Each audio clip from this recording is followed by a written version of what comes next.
Do you stay here? I don't.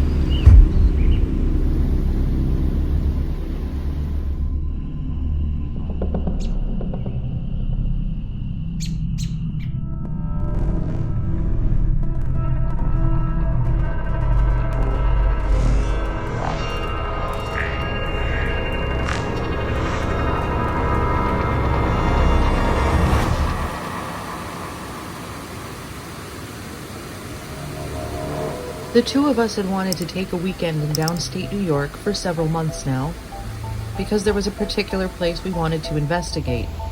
However, as we entered Sullivan County, we realized there's a lot more mysteriousness to this area than we would have initially thought.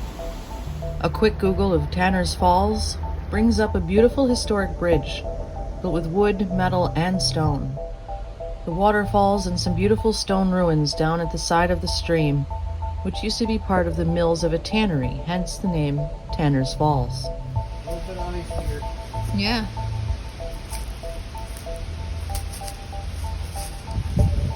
A little in-between area would be so majestically cool. It is. Hello. Squish. These stone ruins might not seem like much, but the way they were laid out and the way they're left, covered in vines and moss, and dilapidated the way they are, makes for somewhat of a liminal space, a strange, in-between location to walk around and experience the past and the present at the same time.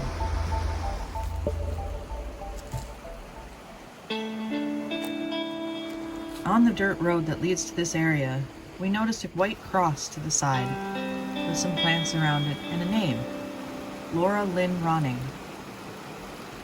At first glance, it's a memorial that one would think maybe there was an accident on the road and she died in a car crash. Looking slightly closer, there's a small plaque that reads, "Murdered, July 27, 1991. The story is beyond tragic and justice was not fully realized for this case. Happening across a memorial like this that's recent, where the family members who were affected by this tragedy are still very much alive and have to live with this, means, especially as a paranormal investigator, respecting the victim and leaving well enough alone. There are far older and weirder things to try to interact with in the paranormal.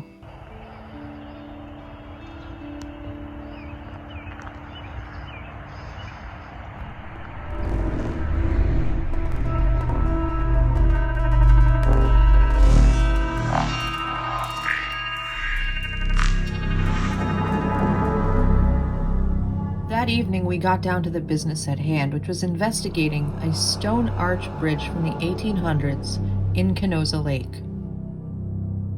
The ghostly legend associated with this bridge has to do with the murder of one man by two others. And it is said that that murdered man's spirit walks the bridge, usually in January when it is snowy and cold. While there may or may not be something to the specificity of the month of January for when this apparition is said to appear, there's no way we're ever going to know that for sure, so we decided to give it a try in March with no snow and warmer temperatures. We believe perhaps if we're reaching out, something might reach back. And our own intent might have more to do with the possibility of communication with some sort of other than a specific time. But again, this is something we'll never know for sure. Welcome to another spooky adventure. We are down at a place called Canosa Lake in downstate New York. This bridge is actually the site of one of the only murders caused by a hex or curse on record. What happened here happened to a man named George. He was murdered by two men, a father and son, Adam and Joseph Height. They thought, not just thought, but were convinced that that man put a curse on them and their farm because they were not exactly great businessmen. They had a not so great reputation. They couldn't keep a business going. So, related by marriage, George actually had a very successful business, very successful farm. He did nothing wrong, but the Height family decided that he did. And so, they murdered him one night in 1892 on this very bridge. One might be wondering, how did this murder take place and why would a curse cause someone to murder someone, especially in the late 1800s when these kinds of things and traditions were definitely falling out of fashion? Some of the people of the area were Dutch Amish. The hexenmeisters of the Amish were in contact with the Height family. Joseph and Adam actually went to see the Amish to figure out if a curse was actually taking place because they were so convinced that George had cursed them and their farm. What the Amish told them, and this is out of their tradition, this was not their fault, that Adam had to reverse the work of the devil because he had been patted on the back by George, just in a friendly hug at some point, 3 times. It was explained to him that that might be the mark of the devil that was put on you. So to reverse the curse, they had to kill George with 3 different methods, and that's exactly what they planned to do. They stabbed him, bludgeoned him, and shot him on the top of this bridge before dumping his body over because the running water was said to reverse the work of the devil. And that is why this was a murder caused by a curse. In reality, George was a successful businessman who had married the sister of the Heights, and that's why they were related by marriage, but that jealousy from Adam and Joseph caused George's death.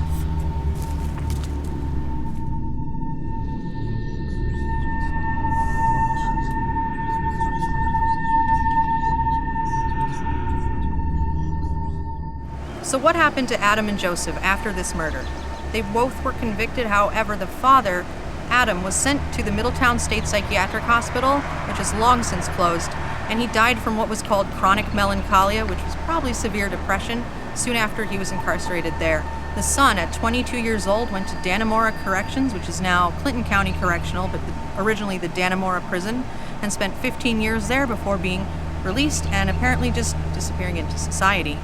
So what we're going to do now is investigate for any paranormal activity, any echoes of what has lasted here, because that's just what we do.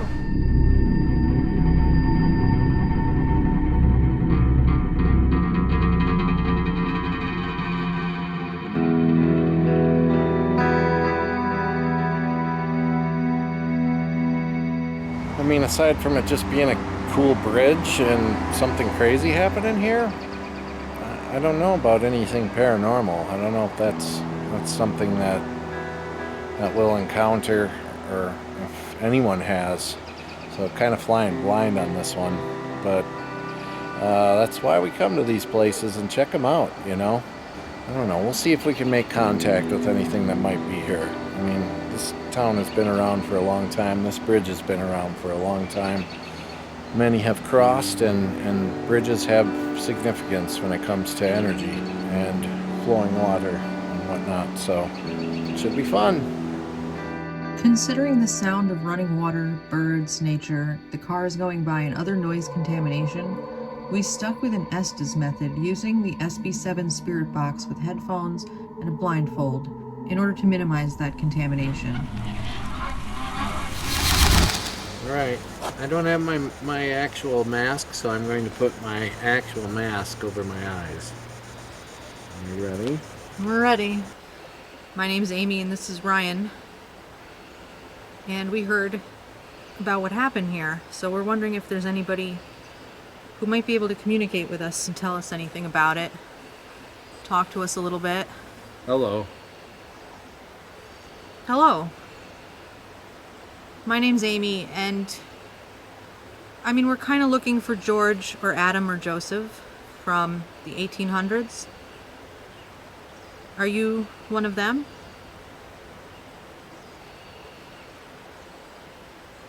Are you one of the farmers that lived here?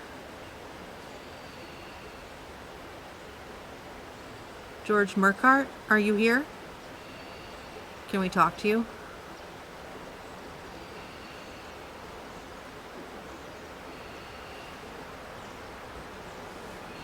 $55. What does 55 mean? I'm hearing voices.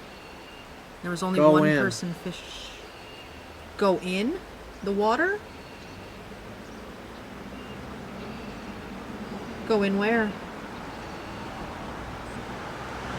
Dark. Are you talking about going into the water?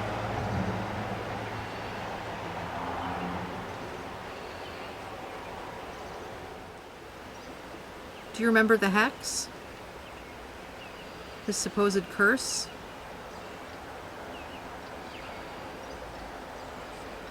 Do you remember that? I'm asleep.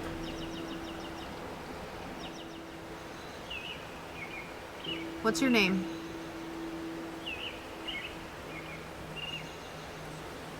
Right here. I'm glad that you're here. Bitch. I don't know which one you are, but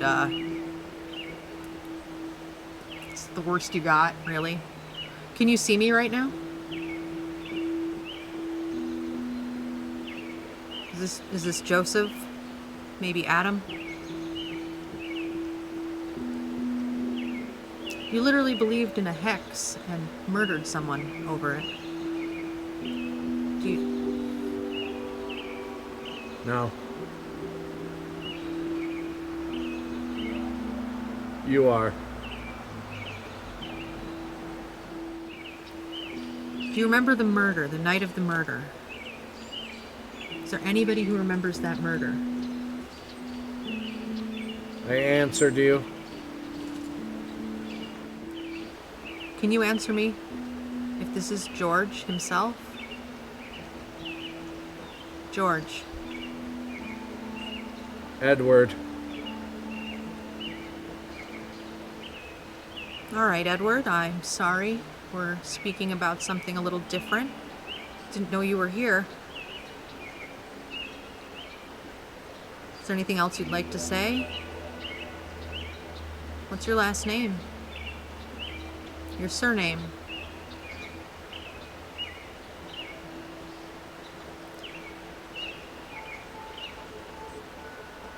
How did the town feel about this incident? Maybe him.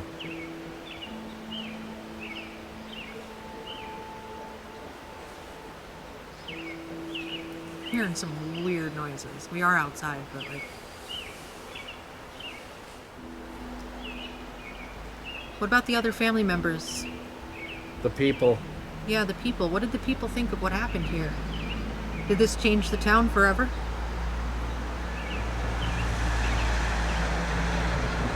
What happened to George's farm?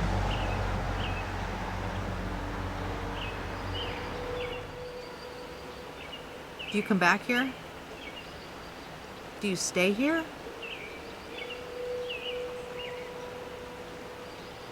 George. I don't.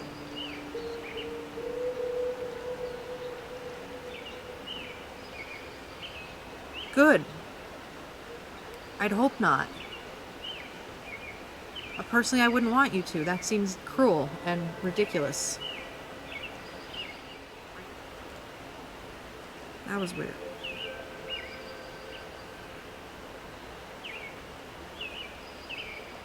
Where are Adam and Joseph now?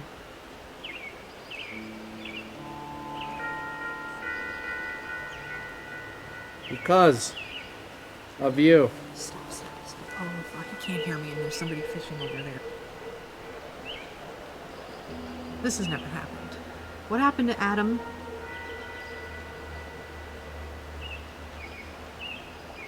Was he depressed? Why did he die in Middletown, in the asylum? Found him. That could pertain to a lot of different things.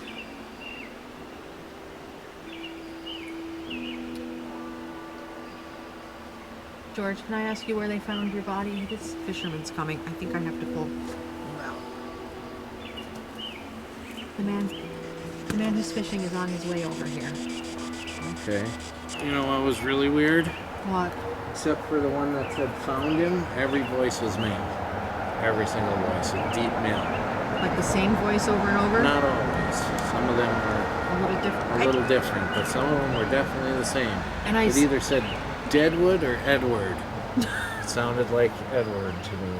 That was a lot more. You said a lot more than I thought you were going to say, which is Me too. surprising as hell for Me any of too. it. It's always surprising. I like having the normal spirit box, the original, the OG back. This sweeps into the range of the 70s and 80s below like FM and AM or FM radio frequencies. The new ones don't go below like They start at 87. 87, just like your car radio would. It looks identical, so when you buy one of those, make sure that you're getting the one that goes to 76. That was cool. We were both extremely surprised over the responses that we received when doing the Estes Method. We'll never know for sure who or what we interacted with, but this kind of methodology, of course, makes us very curious.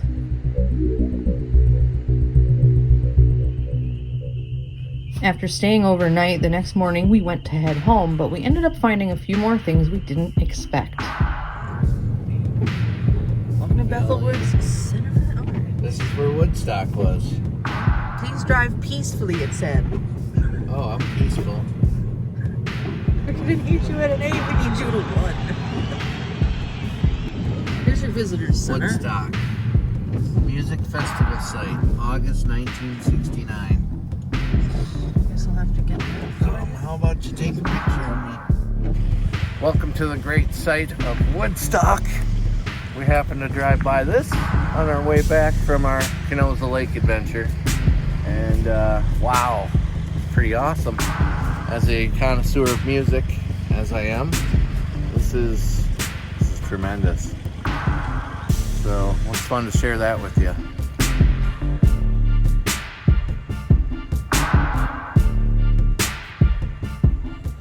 Crosby, Stills, Nash and Young, Blood, Sweat and Tears, Hendrix, Joplin, Joan Baez, Mountain, The Who, CCR was here, Johnny Winter. I love Johnny Winter. One of the best blues players ever.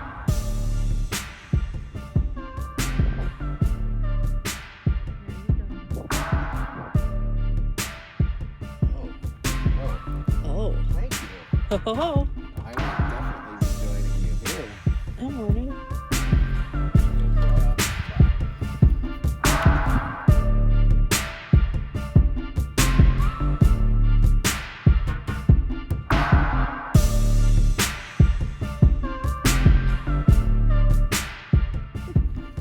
We were here, everybody. Woodstock. So cold. It's nice out. This party needs a little heat. That's the scene. Get in so I can take a screenshot selfie for you. Oh boy, this guy. This is the guy. This is him dancing? Yeah, that's what the artist played right there. Isn't that crazy? Look what's left. I know that's why they played. Maybe a music Had to be where they were. I'll watch some old clips and stuff later. Oh, awesome. There you go. I didn't expect to see Woodstock today. Never know, huh?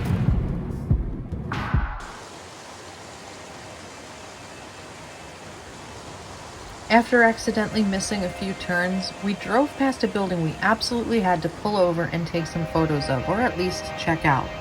And as we did so, none other than the owner himself pulled in behind us and began to work on the structure and invited us to check it out and find out what he was going to do with it. Historically, this was one of John Rockefeller's buildings, known as a pump station, which was part of his Standard Oil Company. This worked to pump crude oil from western New York down to the coast at Bayonne, New Jersey. Now we know crude oil pipelines are terrible, but rehabbing beautiful historic structures last used in the 1920s into a modern space is fantastic. There really might be something to wrong turns leading to new adventures, but because of the way we'd driven, we ended up going past a building we had only researched online and hadn't seen in person. The White Lake Mansion House. This structure used to be an opulent hotel serving New York City's elite, and it was built in 1848, which you see on the front in that beautiful lettering that still exists. While this place was beautiful, it also has a somewhat dark history due to the things that may have happened there and also in the town around it.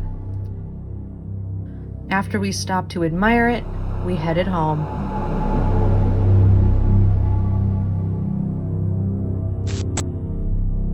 If you liked what you saw, be sure to hit the subscribe button if you haven't, leave a comment, hit the thumbs up. Stay weird.